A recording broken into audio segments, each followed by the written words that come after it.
Արտահոսքերով բազմաբնակարան հինսովետական շենքա 7-րդ հարկում ենք 8-ից ունենք ինչ-որ բարակ հոսք, երբեմն կաթում է,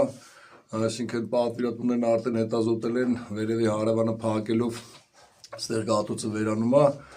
այսինքն ըստ իրենց հետազոտությունների ճնշման խողովակներից է, ներսին ցանցի, 8-րդ հարկի բարձրանում հասկանամ։ 8-րդ հարկի ուսումնասիրությունները, այսինքն պատվիրատուների հետազոտացով պետք է որ խողովակաշարից լիներ ճնշումը, քանի որ ջուրը բացել փակելով ջրի հոսքը կտրվել ու ավելացել է,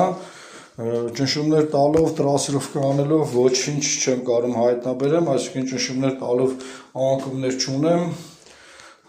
խոնավաչափը ուղղակի գերխոնավությունը հատակի տակ ֆիքսում, ես անցնում սալիկի հերմետիկություն ու կոյուղին ստուգելու, քանի որ այլ խնդիրներ առայժմ չկարողացա դիտարկել։ Գործի ամփոփում, այսինքն ճնշումների անկում միևնույն է չդիտարկվեց, սալիկի անհերմետիկություն, այսինքն ստեղ է մեր ոնց որ լողանալու վայրը, լողանալուց եթե տեղադրած լինում ջուրը գալի հասնում է ստեղ կարա հավանական աղբյուրս լինի, միկրոսկոպով դատարկա ճաքերկա կարա դա լինի եւ մեր մոտ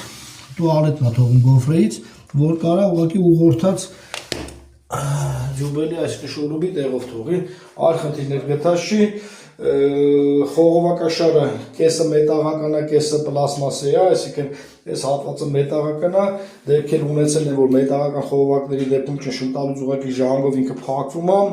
հնարավոր է տես մի բան լինի, մի խոսքով գործը հնարավոր է շարունակական լինի, մի 3 օր թող օգտագործեն, հասկանանք այդ կաթոցը կրկնվում է, թե չէ, նոր շարունակենք։ Այս պահին